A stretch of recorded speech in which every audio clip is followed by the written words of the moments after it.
And here we go, the wine jokers are on! And today, for the first episode of The Voice of Wine, we are very honored, happy to have with us the charismatic, knowledgeable, and of course, awesome Susan Lynn, Master of Wine. Thank you very much, Susan, first of all, for joining us. We are not going to introduce yourself now, because we are going to have the chance to get to know you better during the interview. The interview is going to be structured in this way. First, we are going to start by asking you some professional questions, business-oriented, but by no means boring. It's going to be very, I would say, funny all the way through. And then as we move on with the interview, we are the voice of wine. And so we want to hear your story, who you really are. And we're going to go a little bit deeper. You know, Susan, the Master of Wine, is just the top of the iceberg. But we want to see deeper down, not in the surface. We want to really know who you are and what you do in your daily life. And so we're going to ask a little bit more personal questions so that we get to know you a little bit more. Hope you're ready. And you are excited as much as we are. If you don't have anything to say before we get started, I will move on with the first question. Do you have anything to say, Susan? Well, first of all, I wanted to say thank you very much, both of you, for inviting me. I'm very honored to be here with you to kick off your inaugural episode for The Voice of Wine. And congratulations to you. Thank you very much for being with us. We are, as I said before, very honored and excited. Yes, and very excited. Let's start with the first professional question, business-oriented. So, Suzanne, please tell us more. Why did you first show interest in the world of wine, and how did you get into this world in the first place? Yes, it's a very interesting story for me because I never thought that I would be in a wine profession at all. I never thought that I would have a career in wine. It wasn't something that I grew up thinking, oh yes, this is exactly what this will be for me. You know, where it really started was something much more, I think, personal, which is why it became so much more powerful in my life. Because when I was very, very young, we used to go to my grandparents' house when they still lived in California, where my family lives in the United States. And we would go over, and my grandfather, my maternal grandfather, always had this beautiful way of entertaining his guests. So he would bring out during dinner and after dinner for all the adults, these beautiful wines from Napa, California, Bordeaux.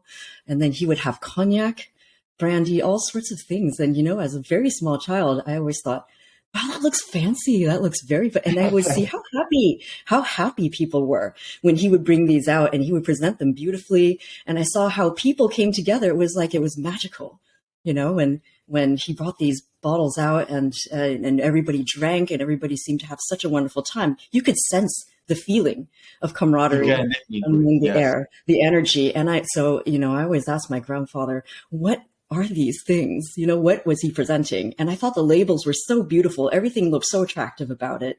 And so from then, when I was very young, my grandfather started to teach me a little bit from what he knew. And he would allow me to have some small taste of this wine and of the brandy and everything. And it's so interesting because my parents say they never noticed that this happened. And it was something that was special between me and my grandfather, and that carried with me throughout my entire life. And even as I was studying music and studying to work in the high-tech industry, you know, going to university and everything, I always thought wine was just the most fascinating thing.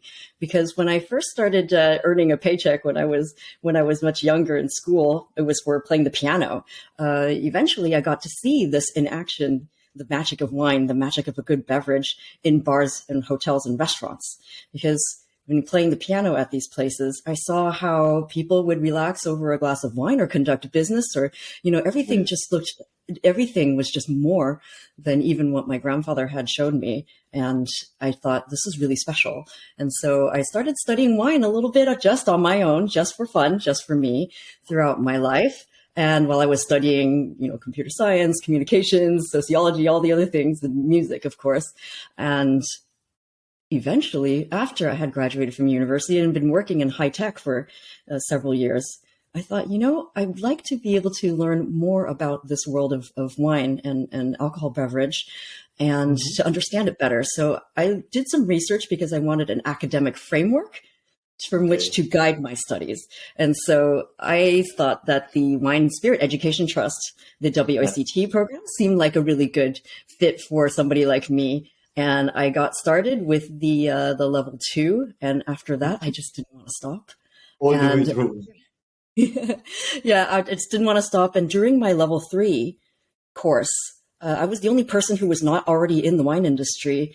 And the person that I've become friends with and studied for the exam with, eventually, after we had both passed the level 3, called me and told me that, he thought it was a shot in the dark, but he said, we could really use somebody like you at our company. You have experience working with East Asian markets. You have a lot of business experience. We could really use your help to help us expand our clientele and to support our clientele better and just to, help us. And I was so honored. I had never expected that at all. And this was when I had already started studying for a diploma, the level 4. And I just thought, wow, I'm going to do it. So it was so exciting. And I just took the leap. And I never ever thought I would be a wine professional, and it happened. And I'm so happy. I have no regrets for anything I've ever done in my life, because every experience you have leads to your next experience, and it helps you become the person that you are. Right. And so I'm so grateful for the experience that I had, working in corporate high tech, in semiconductors, in software, and now in wine. And I think it's just the most wonderful thing. I feel so very lucky and very happy. But of course, underneath all of that comes a lot of hard work, right? And you continue to learn and to strive to be a good industry professional. Well, it's very nice actually to hear that you started approaching the world of wine thanks to your grandparents, because we did the same actually. True. Thanks to our grandmother, we used to go there on Sundays, and she was giving us a little bit of wine. The wine, very natural wine that the farmers were making back on time. She used to like that wine. And so we diluted a little bit of wine with water. That's actually how we started approaching the world of wine. So we kind of share the same, beginning, I would say. It's wonderful.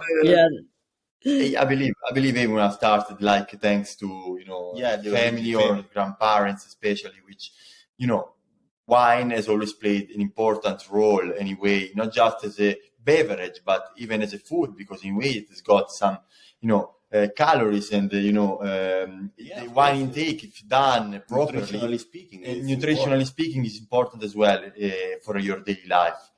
And it has got antioxidant properties as well, which is good for our skin if taken with the right amount.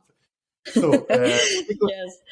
Yeah, I think it's funny because my parents actually didn't really grow up drinking wine. Wasn't something that was a kind of a cultural habit for them, but for my grandfather, it was very important. And so I feel really lucky that, in an East Asian family, that I was able to have that experience. Susan, what is actually, what would you say it is your favorite aspect within the world of wine, if you had to describe it to the followers and friends who are actually watching our episode of The Voice of Wine? Yes, the world of wine is ever fascinating in so many different ways, but I would focus on 2 aspects. One is the fact that it's always changing. It's always evolving. People are trying different things while still rooted in tradition, learning from the ancients, and yet trying new things. And, consumer preferences are always evolving as well. And so I think it's just fascinating how it's very much, you can study the basics, you can study, viticultural practices, winemaking practices are still overarchingly going to have a root in tradition. And yet at the same time, there are so many other things that can change around it. New grape varieties, new climates, new experimentation, all these other things, always changing. And so I always say that I am a student for life. I will always keep learning. There's always something to learn. The more I learn, the more I understand I don't know. And I want to keep studying. Yes, yes. And so it's just so fascinating. There's always something to be excited about, right?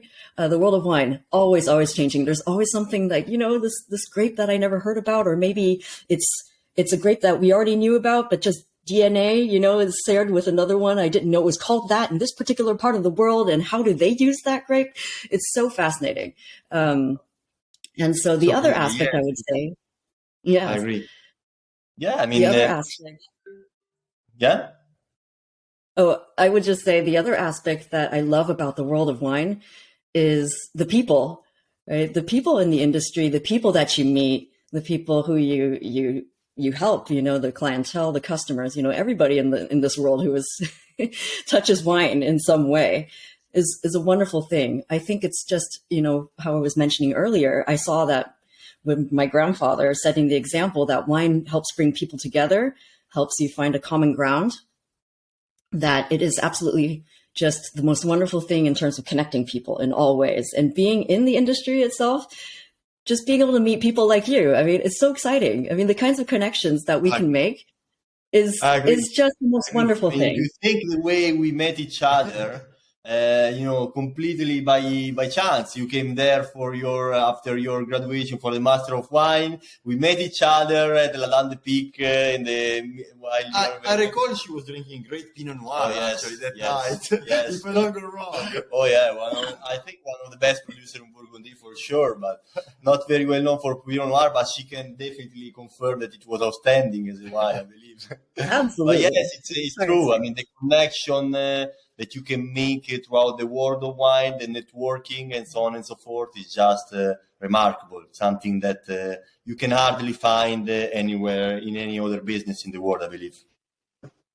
It's very special, and I think that it's a product, but at the same time, it is an, like you said, nourishment. It's an agricultural product. It's something that can translate into so many different situations without words, right? And so I think it's so important to human civilization in general and to bringing people together. Yeah. And I feel very honored to be part of the industry, to be able to help people find the wines that they want and to be able to make their everyday moments or special moments that much more special. Well, I definitely agree. Thank you. With the next question, you already answered a little bit to that one, because I want to ask you, what was your journey into the world of wine so far, professionally speaking, educationally speaking? If you can give us a little bit more information for our viewers so that they know exactly what you have done to become what you are today, Master of Wine. Yeah, so I did speak to it a little bit before, but I think really what took me in that direction too, and then the way that I chose, like starting with WSET after studying on my own, is because I really do enjoy academic study and the academic approach. And I think the Master of Wine is definitely the pinnacle of that. Yes. I've always been somebody who loves to study on my own and to work hard on my own, because I know that nobody else can do it for me, right? We are all individuals. It's our own journeys. We share it with many people, but only we can live our own lives.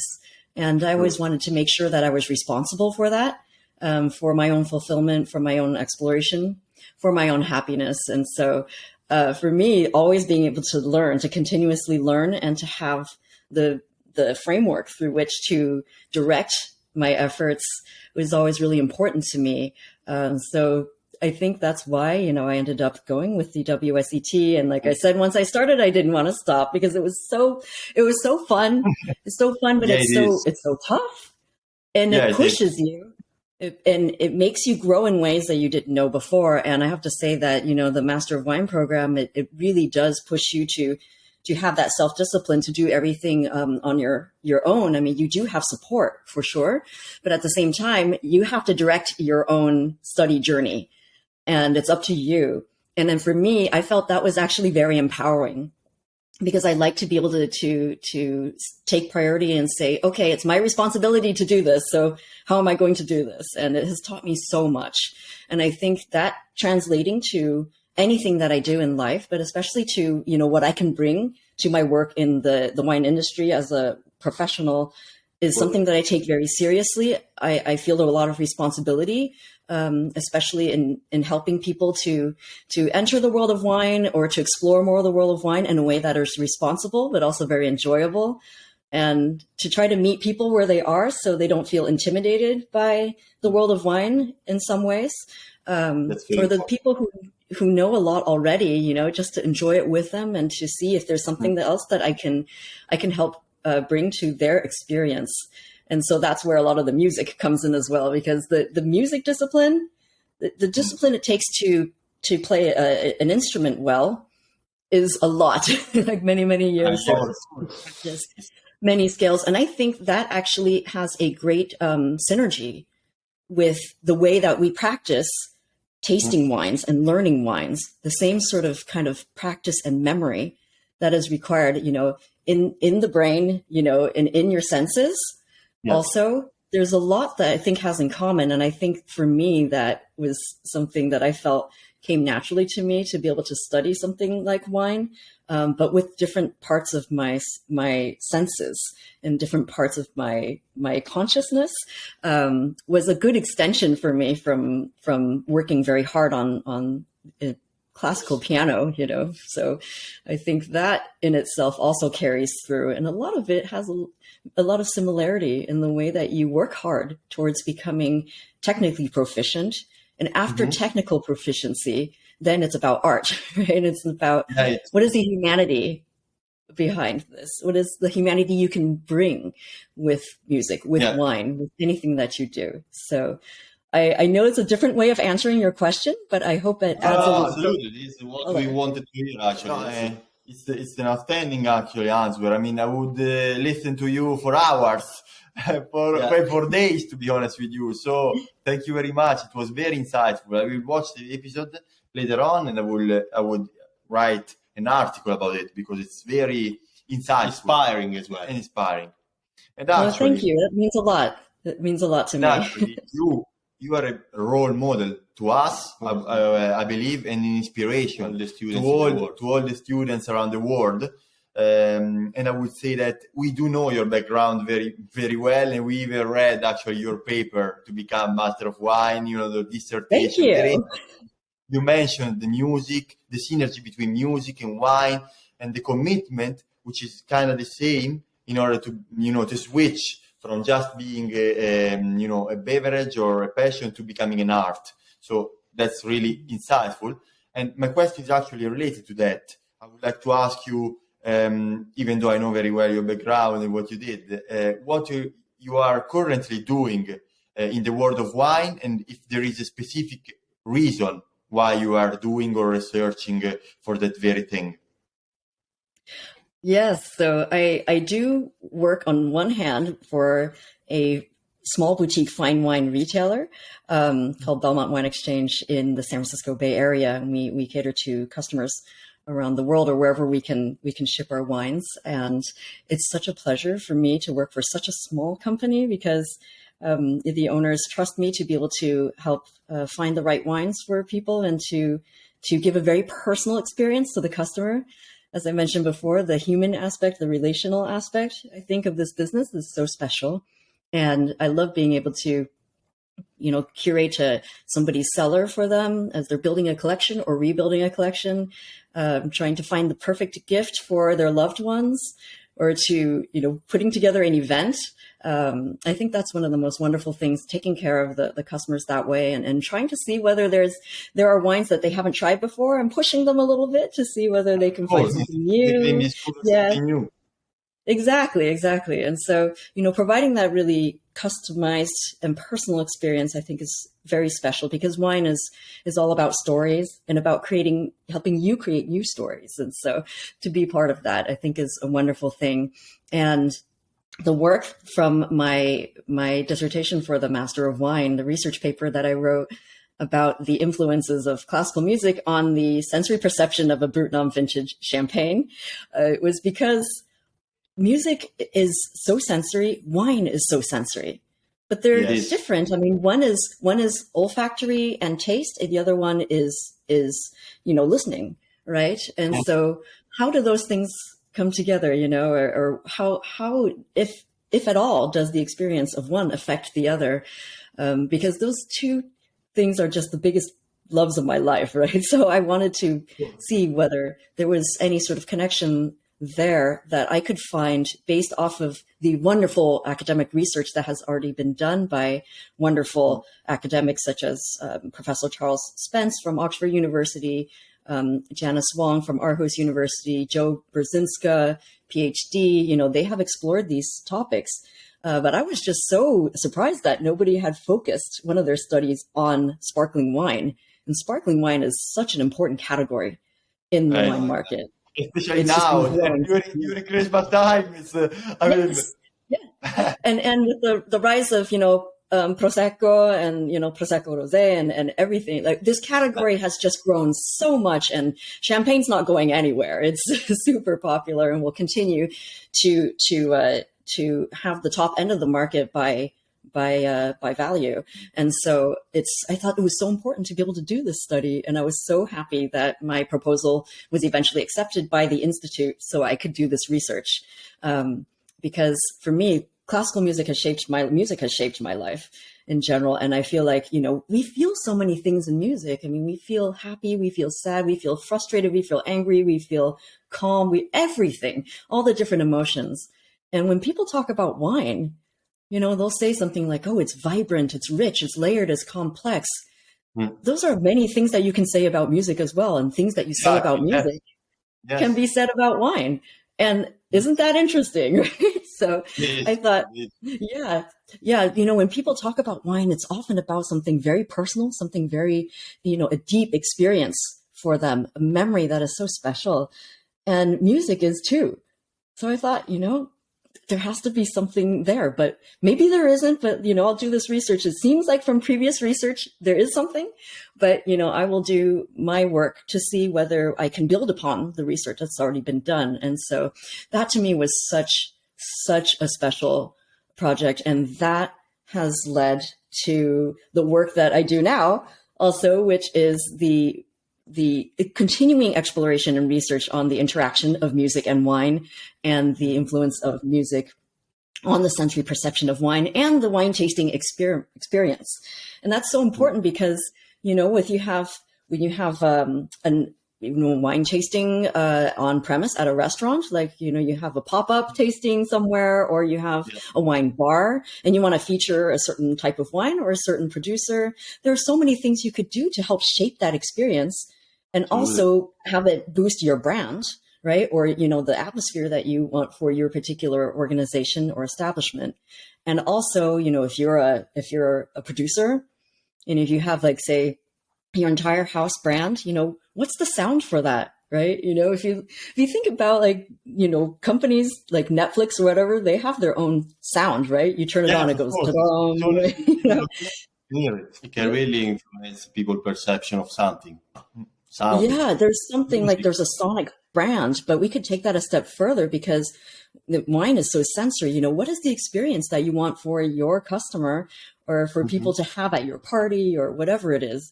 I mean, there are different elements of music like harmony, pitch, how fast or slow, how exciting or how gentle, how powerful, how, all these different things that make us feel different things in different emotions.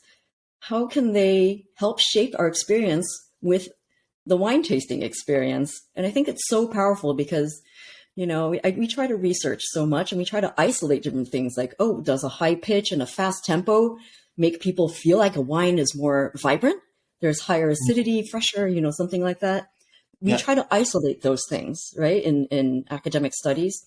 But at the end, we experience everything holistically. We don't say, oh, when we listen to a piece of music, I mean, most people don't say, oh, wow, yeah, I really like the way that the producer turned up the drum set. That's really good. People don't think that. They listen to the whole piece. It's like you enjoy a glass of wine. You're enjoying the glass of wine. And so I think keeping that in mind and knowing that we can continue to study and to try to find trends to try to lead us to say, how can we shape the experience? How can we experiment with different experiences? But in the end, we'll still never really quite know because we experience everything together. And I think that is the best part about life because we'll never know all the answers, And that means it's good because life will always be exciting and mysterious in some way. And that's magical. Yeah. And you touched actually something very important, trends, because wine is all about trends As well, yes. Indeed, the next question is going to be related to that. How have you seen the wine industry change over the years? And for you, is it for the better or for the worse? That is a big and important question. What I would say is, we thought a lot about it. There are many aspects. I think that, the more we change, the more we remain the same, and humanity in lots of ways, history repeats itself, but just differently. And I think the wine world is no different. It is definitely a practice and a cultural tradition that is steeped in history, in tradition, all these things. Like, wine is still made by the fermentation process. That hasn't changed, and there's certain things that are going to stay that way. But I think all the things that have made the wine industry forced to ask itself hard questions and to change are very positive forces, because we need to always adapt and to always change to remain relevant, to survive, and to thrive in general. And I think the overarching elements, one, I think, is the realization and understanding of what climate change is doing for agriculture and for the way that the grapes ripen or don't ripen, or the way that the harvesting is going to happen, canopy management practices, viticultural practices, all those things are like a natural evolution and very good changes. Practices in the winery too, because the understanding and the awareness that sustainable practices is something that is very important, I think has been a very positive change. It's not like sustainability has never been important, but I think the change is that people understand it more and how it will allow our practices to become, and just for us to be longer lived on this planet as long as we are here. And I think that is a positive force. Trying to use more recycled rainwater, say, to be able to have renewable energy sources, packaging, looking at packaging, lighter glass, or maybe alternative packaging formats, not glass, all these different things, corks being a very sustainable practice, saving many forests, many forests in Europe, just so to be able to produce the cork, and the fact that people sometimes don't understand that the trees are not cut down. It's a very sustainable practice, and there's just a huge carbon sink for the world just to have cork forests and things like that. I think that awareness is a very good change. And the kinds of practices that are starting to change, the types of certifications that are around, not just the organic certified, Demeter, biodynamic, but also like now the regenerative farming, all the different types of certifications that are becoming more and more popular and more relevant around the world. And like you said, trends, the consumer drives this a lot, because the consumer is now more aware of what sustainability means, and now choosing a product that they want to be associated with is almost like a value reflection, right? And so they want to be able to know what their winery is doing with this bottle of wine they're going to buy. And I think that is really important, having those certifications appear on the packaging, or not that, but just knowing the story is also really, really powerful. And so I think that's a really, really great change. And another change, I think, that is sometimes people are, they feel differently about it, but the rise of social media and perhaps, the term influencer or what have you, people may say it's not a good thing. It might be fragmenting for the wine industry. Too many voices, how many voices, I don't know. But I think it's a good thing, because the more chances that people have to share their excitement about wine, just like we are right now, it's such a privilege. And there's different ways for us to do it now. We don't have to go through one form of media, one company or anything like that. And then we can do what we want to be able to share our journey, our story, our voice of wine, right? And so right? And so I think that is really, really special, because that now, it's much more voice out there, and many more voices can be able to give people many more options, because maybe, our voice is different from somebody else's, and then that other voice will speak to somebody else who might not have thought about wine before, but maybe because of that other voice, they become interested, and we can meet them at their own place, right? Everybody comes from a different background, a different place, a different time in their life. And if somebody speaks to them, it can welcome them to the world of wine, and they can, reach that. I think that's really, really wonderful. And that's very powerful. So, time will tell how everything works out with this, but I really, really think it's a wonderful thing to be able to have more voices. So, well, Suzanne, thank you very much. You already answered actually my upcoming question, which was about the wine industry and where it is going. I believe you already answered it in a, I would say, more than delightful way, because you explained the sustainable practices, you included the regenerative viticulture. It's so interesting, actually, you touched that point, because I'm now reading a book, probably you heard of it or you studied probably it, the regenerative viticulture, written by James Goody. Yes. Spoke about, so many practices I wasn't aware of, and it was incredible to discover actually how much, basically before we were trying to just protect the environment. Now we went too far, and we have to actually recover it, and to start from scratch. You have to, we start talking about the regenerative viticulture. So many practices, such as I read, for instance, the pomats during the winemaking, rather than throwing it away, which is so rich in nutrients, especially iron, rather than throwing it away, the winemakers started feeding pigs with the pomats, and they were actually giving back to the soil carefully, because it is rich in iron. You don't want to feed your soil with so many nutrients, because it could cause, over vigor and so on and so forth. But if carefully done, these things can really boost the performances of the vines in a sustainable way. So it was delightful to read this, and actually to hear that you touched this point. I mean, my question has been already answered, so I can pass the next one to my brother. I have. Let's go to me now. You gave me the hot potato for the next question, which actually is very interesting. I always wanted to ask you this question. If you could compare yourself, your personality, to a grape variety, what that would it be? You see that? I have my own idea. I don't want to say it. You say it first, and then I can give you my point of view. Something. Wow. No, I think that is such a fun question, potentially very dangerous, but I think that's a fun question.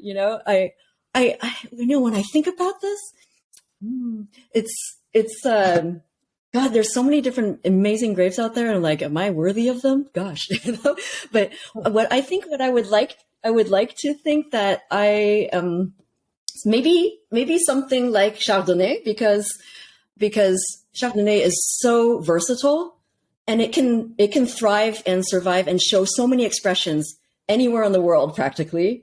So it's adaptable. It can show many different personalities. Well, not personalities per se, but it's the same personality, but it can adapt to the land and the environment around it. Yeah. And to be able to shine in that capacity. And I think that is such a wonderful and powerful thing. And I'd like to, as a human being, I hope that I can adapt to many different environments, and to be able to be friendly and assimilate into whatever culture and society that I find myself in, and still be enjoyable and a positive presence to others, no matter where I am or what situation I am. So I think, like Chardonnay, it's whether it's stainless steel or it's oaked or anything else like that, it's going to delight people. Well, to be honest, Suzanne, we do love a Chardonnay. We know there is a movement, anything but Chardonnay out there. I don't understand it, to be honest with you. I love a Chardonnay, either stainless steel tank or oak fermentation and maturation. We love it. So I'm glad you identify yourself as a Chardonnay, due to the versatility of the grape and also adaptability. Yes. That's what I would have said as well. So I'm happy to hear that. He said it. He said, "I bet she loves Chardonnay." I He said "How Riesling. how do you know that?" To me, she loves Yes. Riesling. He said Riesling. She's a Riesling. I told him, well, if I got a little bit how she is, for me, the Chardonnay. She's a Chardonnay. She's Chardonnay. I thought about Riesling too, but there's so many great grapes out Yeah. there. So yes, it's a great question. I love it. Thank you. So, what is a book actually about wine that you would recommend to any wine lover out there, and why that book had an impact on your studies or on your personal development? Yes, this is going to sound really academic because it is, but I have two books that I think that are essential to really understanding and appreciating wine, and to gaining a very good foundation in understanding wine and how it comes to us. And the first one is called Viticulture. It's by Stephen Skelton, MW. I'm sure you know about this because you two study very hard, I know. And it is it's such a slim volume, but it is it is so good. I mean, it has all the basics in there. You can reread, one paragraph 100 times. It's really, really such a useful book to understanding, what goes into the agricultural considerations of even choosing a site, what kind of grape variety you're going to grow, and then all the other things that go in such an overall arching way. I think that creates such a good foundation and such a good appreciation for where grapes come from, and how they are grown, and how, eventually it'll become wine. But how do they become wine? That is book number 2. So book number 2 is Understanding Wine Technology by David Bird. And there's now a 4th edition out with Nicolas Quillet, MW. Yes, Always with us. That's the foundation. The foundation when it comes to wine making. Exactly. Yeah. And so I think you understand the impact of these 2 books. These 2 books are just the foundation of the understanding of how wine comes to us. And I feel like it just increased the appreciation of any wine that is produced and is commercially sold, from the most bulk wine, which takes a lot of work just to make a wine that is on the supermarket, that is very inexpensive, but it took a lot of work even just to get a wine to that consistency. Of course, there's many different qualities of quality levels in the market, but at the same time, it has led me to appreciate just any wine that is made, from the farmstead to, Petrus. I mean, it takes work. It takes work, and it still has to come out of the ground. It has to come out of the ground. I mean, you just mentioned our 2 favorite books, I believe. So we are very happy that you did. Very happy to see that. So we are in the right track. Hey. We believe. We are in the right track. But what I really appreciate about understanding wine technology, that the authors has been able to talk about such a complex topic, such as making wine, in very simple words, comparing most of the time. For instance, yeast with human beings as well, how they work as well, a carbon cycle at the beginning. That's it opened my mind. I mean, I could understand things that no one would have been able to make. And what about the gluconeogenesis, which was mentioned, I believe, in one of the first paragraphs, talking about how actually the glucose was converted by the acids, the malic acids breaking down, creating the glucose, generating itself, and of course it's converted into alcohol during the fermentation. I mean, it was such an eye-opening book. So, as my brother said, we are glad you mentioning them. Yeah, we are. I had a feeling that you two. Talking about the last question, about the business-oriented question. If you could have any advice to someone approaching the world of wine for the very first time, what that would be? I would say, have fun, explore. Don't be afraid of trying different things. And most of all, don't worry about what other people think, because it's your journey for exploration. Don't let somebody else tell you what you should or should not like. You find your palate for yourself. You find your preferences for yourself. That way you can do it very safely. But don't be afraid to get out there and try different styles, things that you've never heard of. Just try it. But the other part of that is if you've only just had that one style of wine once from one producer and you don't like it, please don't write off the entire category. Try another one, please. Some people, they'll say like, oh, well, I had this Chardonnay and I hated it, so I don't like Chardonnay. Like, but there's so many different types of Chardonnay. Like, please try another one, another producer, another style. Yeah, so if you just tried once and you don't think you like it, please try another one. You may just like it. That's the thing about wine. There's so many different styles, so many different producers doing such amazing things. And so it's that, doing it with the approach of exploration and fun and just doing it so that you can enjoy your life more.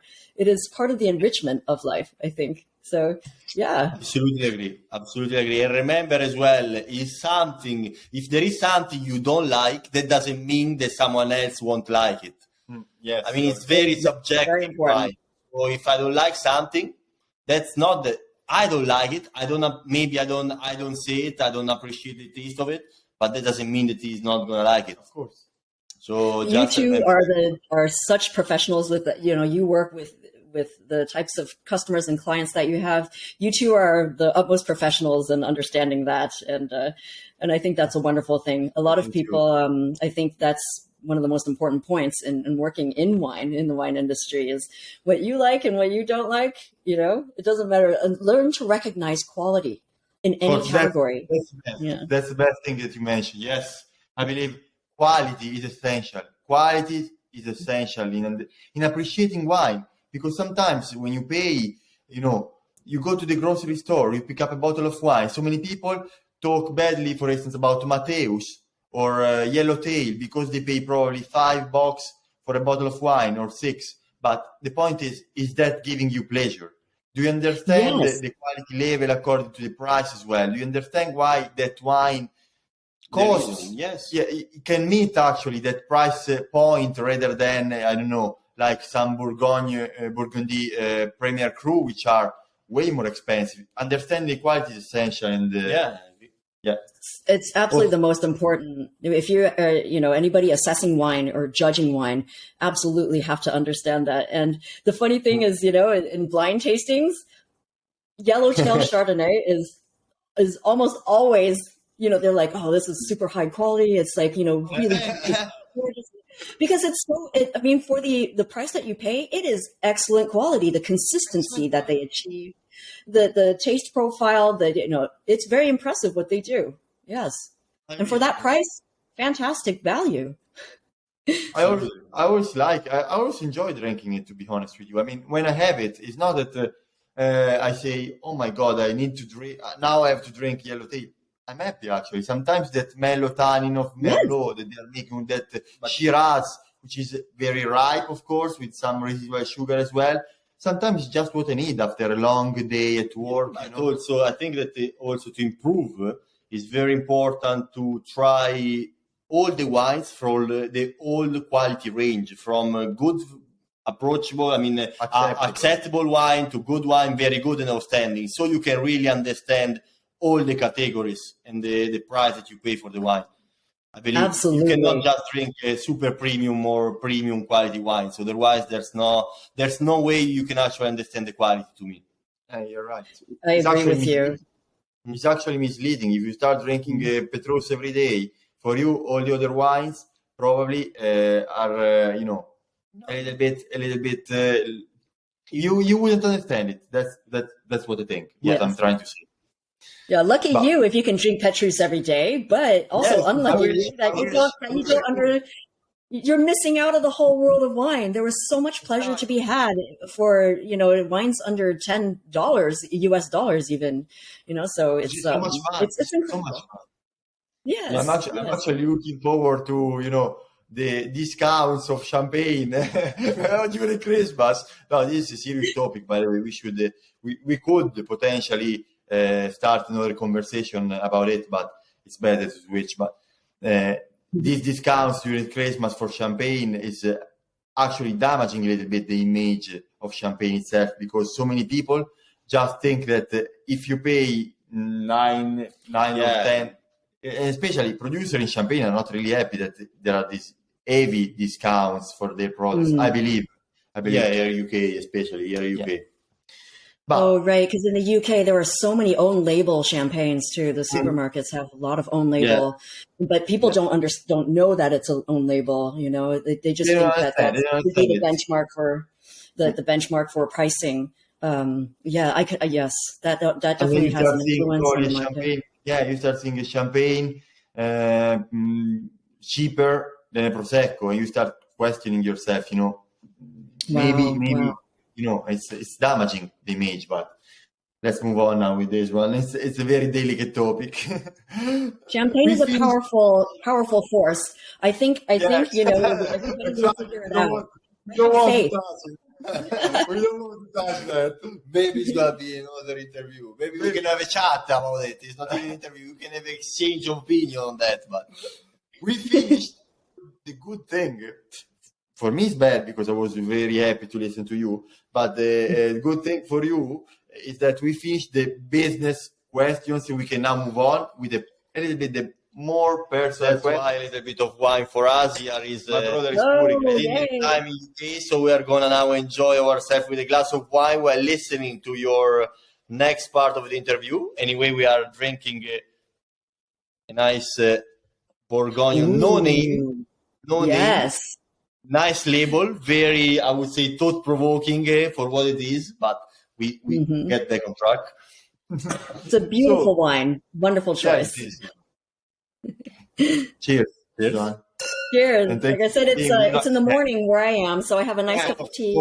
We do understand. The next question, Suzanne, is actually, I kind of know it again. What is your favorite genre music? And what is your favorite TV show or movie, if you have some? Okay, so as you probably figured out by now, my first love with music is classical. There's just so much in classical music because we're talking about over 400 years worth of music, and so there's so many different styles, right? From the Baroque, from Johann Sebastian Bach all the way up to now. There is so many different types of music, and in between, Mozart, Chopin, Maurice Ravel, Schoenberg, all those different composers who are so vastly different from each other and lived in very, very different times, in our history. And so there's something for everybody. And they said for a very long time that, and they still say it now, classical music is dying or it's dead, But if you look at movies, if you look at shows, the kind of music that is being used and composed there's so many people are surprised to find out. They're like, wow, that was from a Puccini opera, that was from, they had, no idea, but it's so powerful that way. And everybody knows Mozart or Brahms because Brahms, the lullaby, right? And then Mozart, Twinkle, Twinkle, Little Star. Everybody knows, music like that.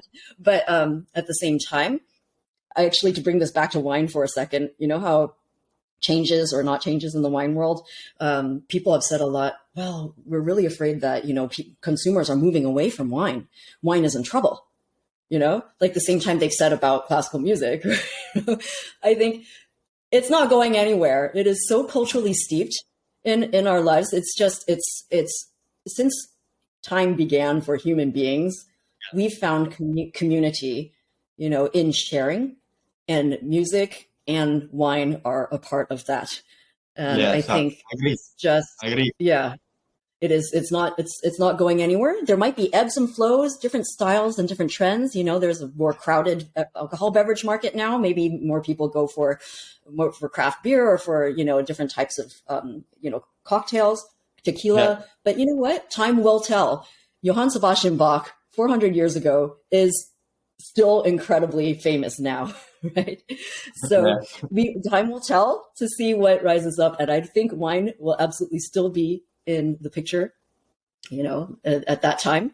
And, but beyond classical music, I think music in general is just a blessing to everybody because, as I mentioned earlier, it helps us feel and get in touch with our emotions in ways that many other things can't.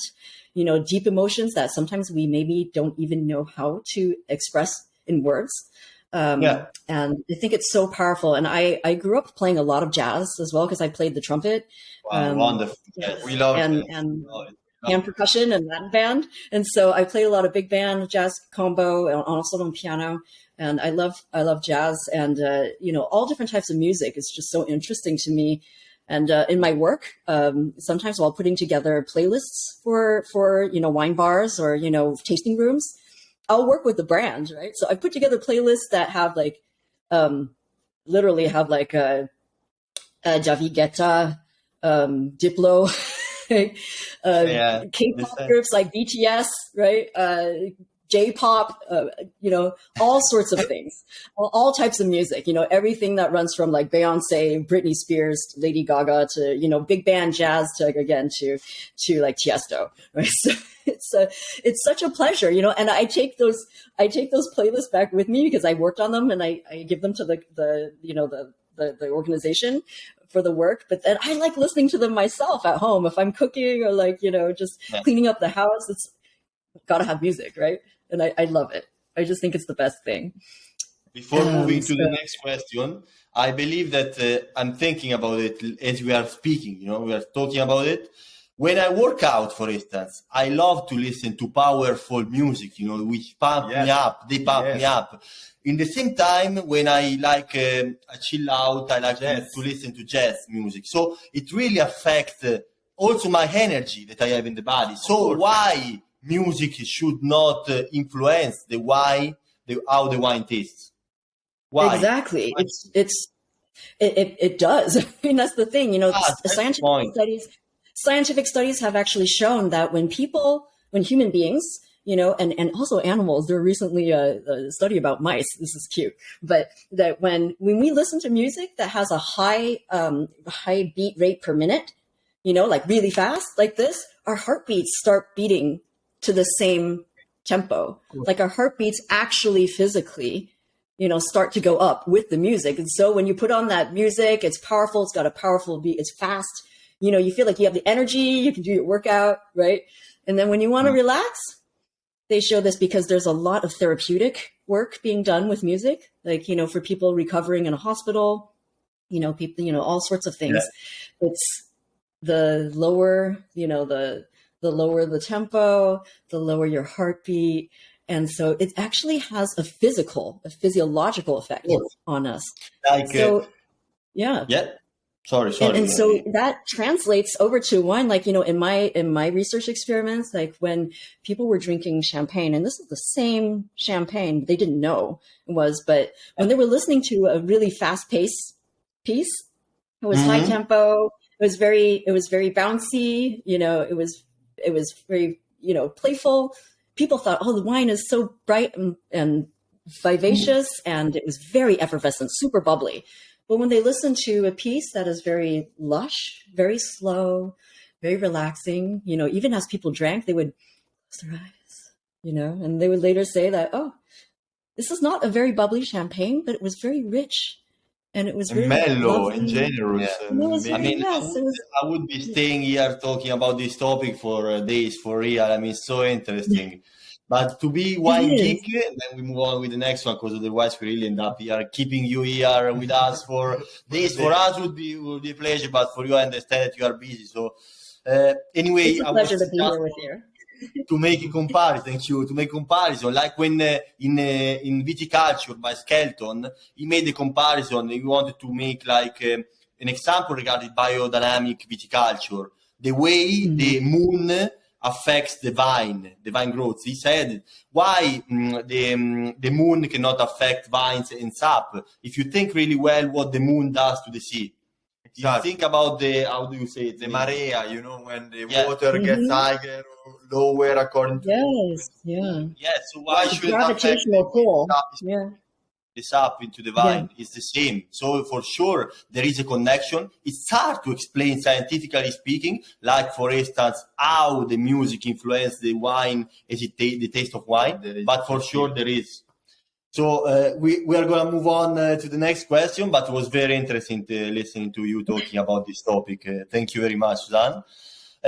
In the next one, before we spoke about wine books that really were important for your professional development. Now we would like instead to know more about your personal book that you enjoyed the most during your life, not related to wine. It can be anything. What are they? Yes, I would say that one of the most powerful and wonderful books there is out there has been around for a very, very, very long time.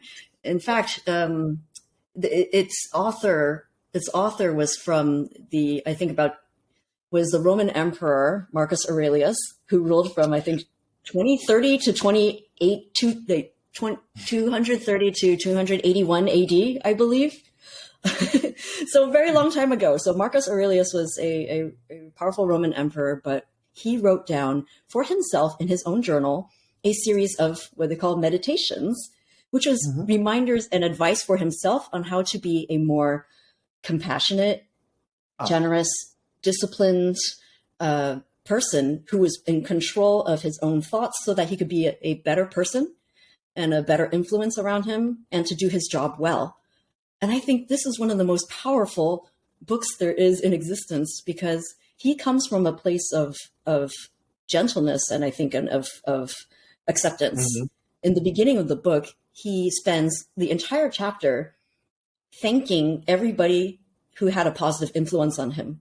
Even if they were hard on him, they taught him many things. He thanks his mother, he thanks his uncles, he thanks all the people who were a good influence on his life. And then he shares these things. But he didn't mean to publish it for everybody. But luckily for us, it was discovered. And so we all have it for us to be able to use. And I think one of the most powerful things, one of the powerful quotes that I remember for me when I feel like times are tough or I'm having a struggle with something is that you have control over your own thoughts, not over outside events. Know this and you will find strength. That's so true. Right? You can't control what happens around you, but you can control how you react to it and how you respond to it.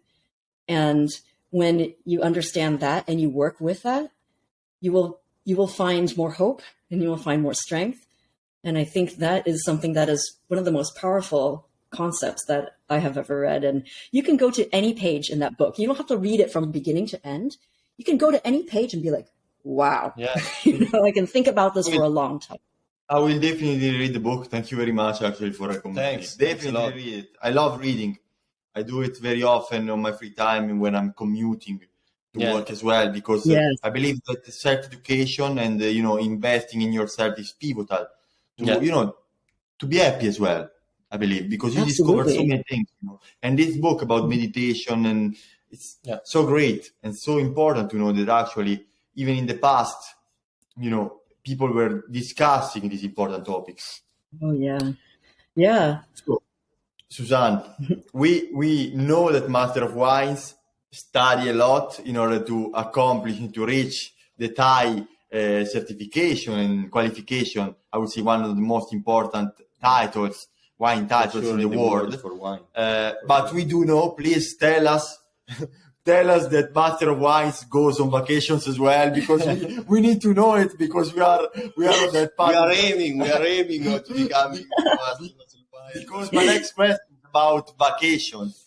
So joking aside, I would like to know what is your favorite thing to do when you are on vacation?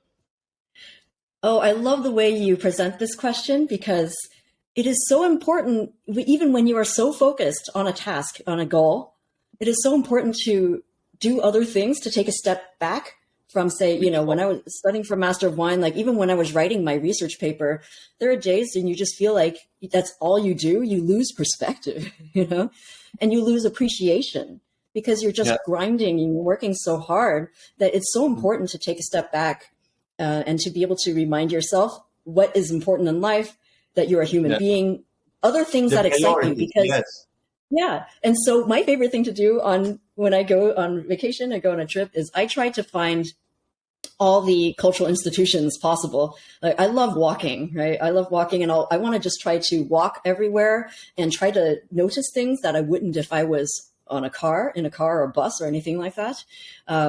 And just stop into a store or a cafe that I never thought about, talk to people, learn something. But I love going to museums, cultural artifacts. Like when I went to Florence for the first time last year, I spent like a whole day in the Uffizi Museum. It was amazing. And of course, I went to, places. Also, I made sure I bought tickets to places like, Basilicata di Santa Croce, places like that. So because, what makes a place what it is, you get all the clues. You get all the information from places like that, And then from walking around and just exploring and saying, I'm not sure exactly, where I'm going to go, but I'm going to find something. And then so the museums and the cultural institutions, plus the exploration of the everyday culture that is hidden in the streets, and then the little shops and then the cafes and restaurants, that together for me is a wonderful experience because it helps you to understand, how another culture or how another society may perceive the world and how they live.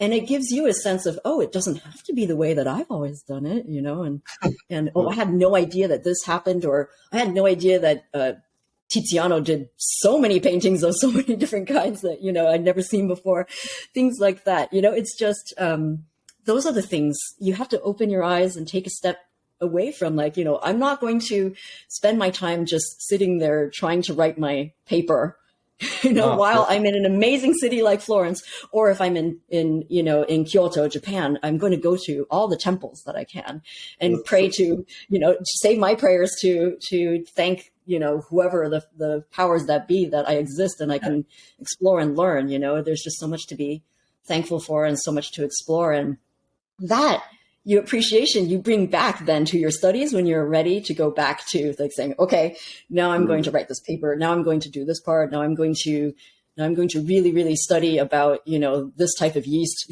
all that sort of thing.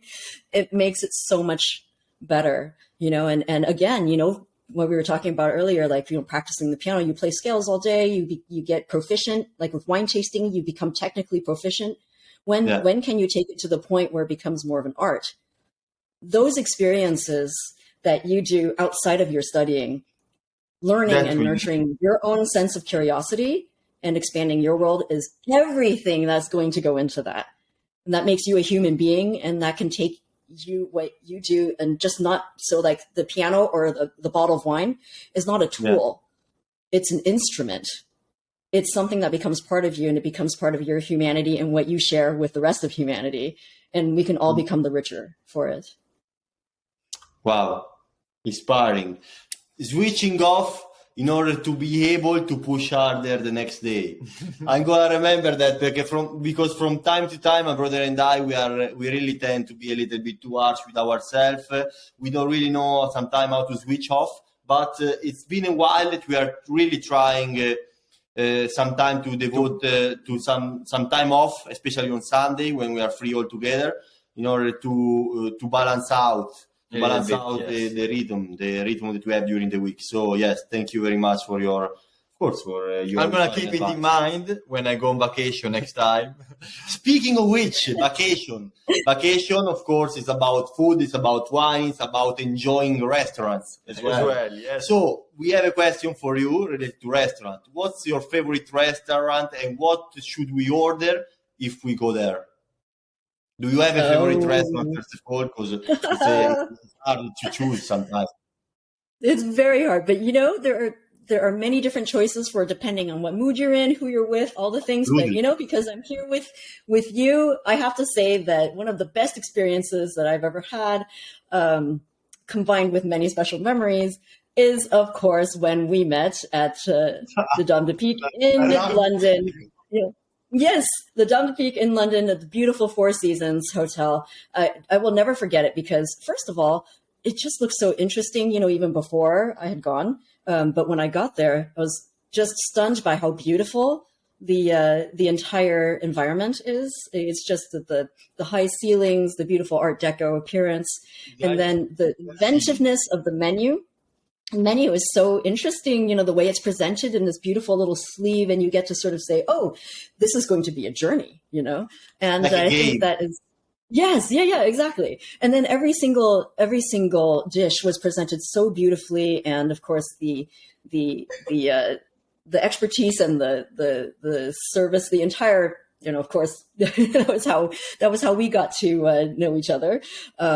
And the fact that it was for a celebration after the long postponed Master of Wine ceremony, it was absolutely the most special thing. It was the first big trip that I had really, taken from there and gone to finally have the Master of Wine ceremony. It was so special, and I feel like it will be one of the most wonderful memories that I have dining out in my time. So, thanks a lot. Suzanne, get ready, because the next one is going to be a tough one. I'm telling you, I wouldn't know what to answer if I were you. So get ready. If you had unlimited money, but just a day to spend it, what would you do with it? One day, unlimited money for one day. What would you do with it? That is a very tough question, but I love it. I love it. I think there's a lot of things I would do, but I'll try to keep it short. The first thing I would do is I would give a good portion of it to my mother and father, because they worked so hard their entire lives, and they took good care of me and my sister to make sure that we grew up fine, and they don't spend money on themselves. They never really treat themselves, and I want to be able to give them something so that they can just kind of go crazy. And that, makes sense. Yeah, that they enjoy themselves and without worrying about, us or anything. And then I would find as many organizations that support causes that I believe in, like humanitarian aid, veterans, like retired police dogs and combat dogs, performing arts organizations. I would try to be able to support their efforts, so that they have the resources to be able to accomplish their goals and to be able to help the world be a better place, for sure. So I think most of it would go there. But I think, a little bit for yourself. I would be lying if I didn't something. So I think you have got the whole day. You have got the whole day for yourself as well, and unlimited money. You can do these things in no time. You just send the money, and then you still have 22 hours to enjoy. It would definitely involve some really, really amazing bottles of vintage champagne, caviar, and maybe a lot of different types of potatoes. Wow. And then, the wonderful, family and friends to be able to celebrate life and to celebrate each other, and to be able to thank everybody just together, saying it's amazing to be alive. And I thank you for being a part of my life. I think that kind of appreciation would be absolutely amazing. But yeah, it would definitely have to involve some really amazing wine, starting with the vintage champagne. And I'm sure we can move on to, but you would be invited, of course. So that's the most important thing. We would have lots of cheers. Yes, it would be fantastic. I'm the one responsible for this very question. It's very tricky one, the one that we just had, but during our master in Switzerland, in the hospitality in Switzerland, SHMS, the one in charge of the HR department asked us this question to make us understand really what we wanted from our career. It's not easy if you sit down to really understand what you want in your life. I mean, if you have unlimited money, what would you do with it? And I realized myself, to be honest with you, that I don't need. I mean, of course, if you have more, it's better, because you can do more. You can also help other people, like you pointed out, which is the most important thing. But what I realized myself, that I don't really need that much in order to appreciate life.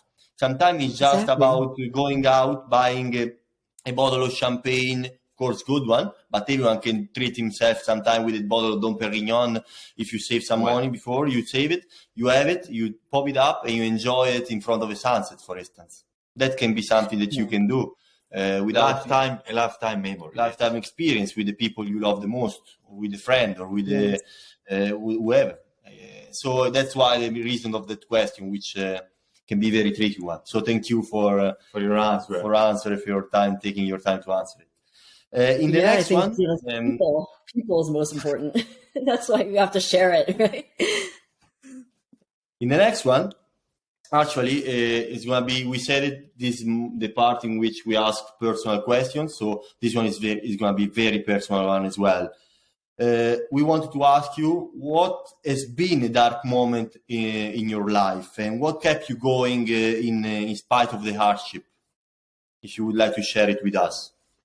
I think there are many different, things that I could say that were very difficult, but I feel like I've been lucky in a lot of ways that that I think people have said this about me, that they say that I'm very determined. I don't really give up, that, I just seem to somehow just sort of keep a straight face and keep going. But I think, every time I've had any sort of major setback, it really is for me, it hurts. It's like, going full force, and hitting a door and then falling. And then you think, after you kind of recover a little bit, you think, well, what are my options now? How can I approach this differently?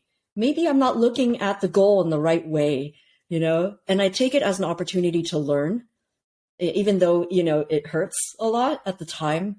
Eventually the experience, the hurt will go away a little bit, but what you gain is in how you persevere and how you learn about yourself and about the world around you, and how you can get up and try something different, I think it's just every time, like, if something outside, my control, it says like, no, if it's going to shut a door in my face, I think, well, what other options are there? And no in one place does not mean a no to my entire life. It does not mean a no to me as a person who exists. And that's sometimes hard to remember. And that is, for me, what I really try to keep in mind, is that there's always another way. Like, I'm always just immediately starting to think, what can I do next? It's, again, to quote Marcus Aurelius, the Roman emperor, right? It's, what can I do what's in my control? How do I react to this? And then how can I move forward? And I think that's really what has kept me going, because I have to find out. Like, if you don't try, you will never, ever know. So, you have to. And I feel like I have to, it's my responsibility. Like, I can't wait for somebody to just, Deus ex machina, do it for me. No, that's not how it works. And so you have to try, and you have to, you have to be responsible for yourself. But of course, I think the hardest part for me is asking for help, because I sometimes try to, like, say, oh, I can do everything myself. I'm going to try to, just not bother anybody else. I don't want to be a burden to anybody else. But sometimes that's not a good idea either, because we are here, humans are communal creatures, and I want to help other people. Like, Yes. And so that's been something that I've been learning and trying to do better throughout the years, because I think that can help, not just help me, but help strengthen the relationships that I have with other people, and to help them feel appreciated as well. And we can all grow and learn together. And that itself is very, very powerful. And so it's really about, what can I do next? What can I do differently? And, just trying. And probably it's always about remembering that it is always darkest before the dawn, You start seeing the light at the end of the tunnel when, you take accountability. You say, as you said, okay, I'm in charge. I have to react. What's coming next? That's it. Yes. Something positive has to come, because a positive attitude will always bring positive things, right? So... I don't want to keep on talking about sad things. Actually, my next question is very, I would say, happy and joyful. What is one of your best memories? Oh, wow. One of my best memories. I'm going to have to think about this one again. Yeah, It's there's like so in many. Peter Pan. You know in Peter Pan when you can fly, only remember Yeah, your best you know, memory. So you have to hold to it. You have to strictly hold to it. okay, so besides being at Vintners Hall in London during the Master of Wine ceremony, that was amazing. Of So course, that's besides good. that, is a beautiful memory.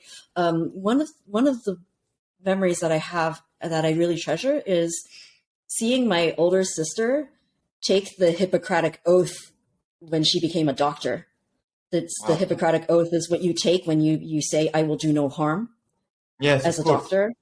Yeah. So when she graduated from medical school, it was in New York City, and she had this beautiful ceremony that took place in Carnegie Hall in New York City. And afterwards, we went to dinner and we saw fireworks on the Hudson River. And I was so proud of her. I am very proud of her still. And, it was the day that she realized her dream of becoming, a medical doctor. And it was just the most magical thing.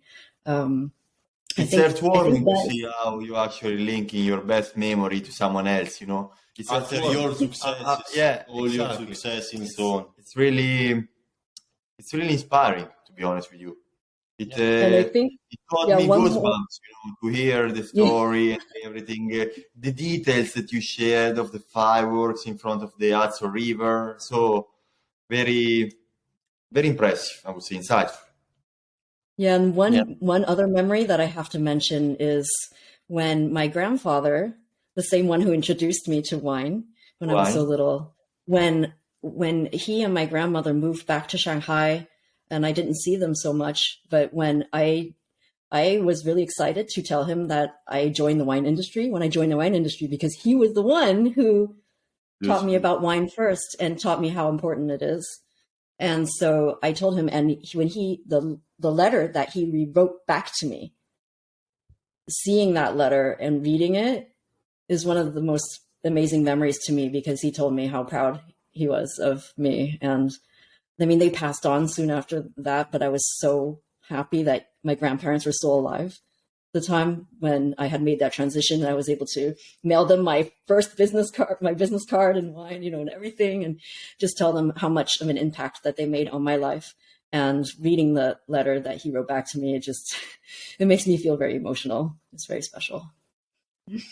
Well, For sure it is. So we are getting almost at the end of the interview. I have a question for you to make it count even more. What piece of advice would you give to yourself in your early 20s when you were young? What would you tell to yourself today? Yes, I think you will understand this because I think we are very similar in this way that we always work towards a goal. We always want to know we're accomplishing something, want to learn something. It's like, what's the next thing? Why am I not working hard enough? That sort of thing. But we're all very ambitious. We're very driven. We all want to learn. We all want to make a contribution. yeah. But I would like to say to, our younger selves, it's okay if you don't have it figured out right now. You don't have to have your whole life figured out right now. And in fact, that's good if you don't, because then you are more open to what your life could be in The ways that opportunities. you had no idea, right? I never thought I would be in the wine industry. I never considered it. I was like, I'm going to go into high tech, like everybody else here. And I'm going to work on, these, I had no idea. And you know what? If people had asked me every year, like, oh, where do you see yourself in 5 years? Or if I had an answer for like this, and this, exactly this, I don't think I would have had my eyes, ears, heart open to the other possibilities that there were. I would not have pursued finally a master's of fine arts in classical piano and musicology, which was something that I had always wanted to do, is actually get a music degree. But, they said, I never thought it was going to be a reality for me, but because I thought then it could be a possibility, because why not? Then I worked very hard to get there. And then the same with wine. It started because I was just so passionate about something that I was always working on it myself, until it got so big that I needed to find something else to be able to make it even more real, and even more important. So being open, it's okay. It's okay not to know everything and have your entire life figured out by then, because if you're lucky and we live a lot longer, we have a lot of life to discover ourselves and to make an impact. And so And a lot of if you don't, good bottle of wine to taste in the future exactly. as well. Yes, and more bottles of wine to try, more people to meet, more friends to make. And it's, don't limit yourself. Don't limit yourself in your mind and in your heart. Keep it open, and you never know what possibilities there might be for you. Thank you. Last question, which is a big one. What is the meaning of life for you? I know, take your time. We spoke about a lot of things, professional things, personal things, and we needed to hear what's the purpose of life for you. Take your time, 5 seconds, 10 seconds, 1 minute to think about the answer, because the meaning of life must be big. Yes, it's like, take a second to think about life. Think about life.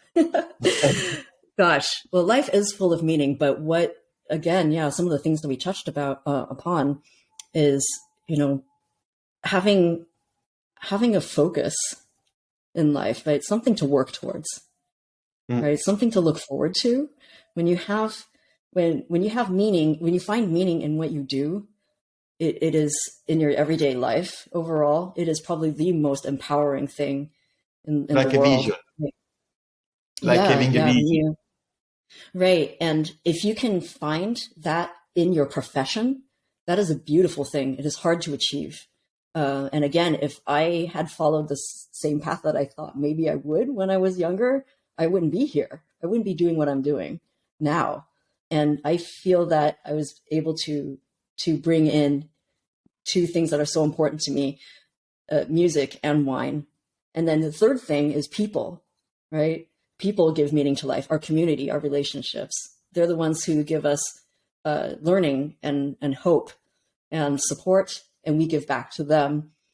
And that is what gives life meaning as well. Because if you don't have somebody to love, the people who are your community, your friends and your family, you don't have something to look forward to, in your life, the people that you see, the work that you do, and you don't have focus to be able to work on those things. I think it would be hard to achieve a good balance in life. But when you have that, you have your people you love, your focus in your life to work towards the things that you want to look forward to, all those things, then that gives meaning to life.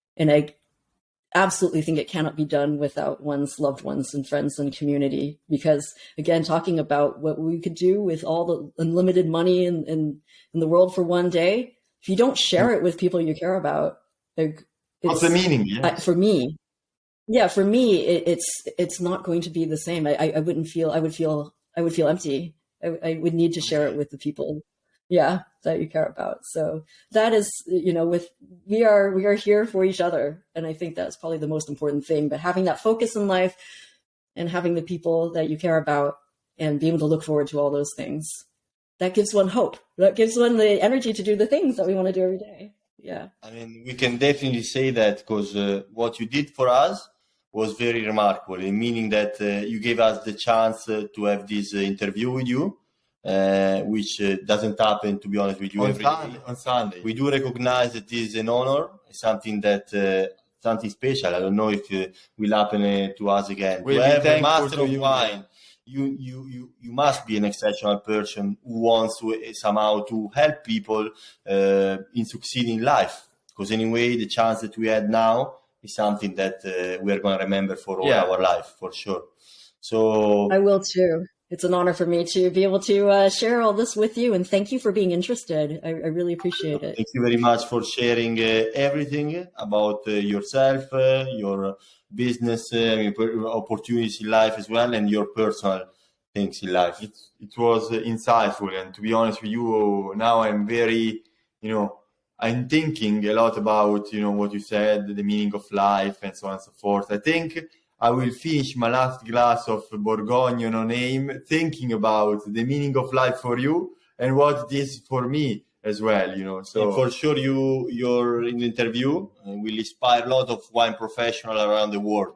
I'm sure about it, because as we said before, becoming a master of wine is something that sometimes has been seen by people like you need to be focused, you need to be like not a human being, you need to be a superhero like a robot, but instead you show to the whole world that actually you must first being a human being and be able to focus on several things at the same time, not just one. And to find a sort of balance in your life as well. So thank you very much, Suzanne. Thank you. Thanks a lot for your time. It's my pleasure. Let's all keep being the best human beings we can be. Thank you very much. Thank you, Suzanne. Thank you very much. And thanks for your time. Have a lovely rest of your Sunday. Thank you. Thank you, Suzanne. Thank you very much, and wishing you all the very best. And congratulations again on the launch of The Voice of Wine. I'm very happy to be a part of it. Thank you. Thank you, Suzanne. Thank you very much. Talk to you soon. Thank you. Thank you. Take Bye. care. Bye. Bye.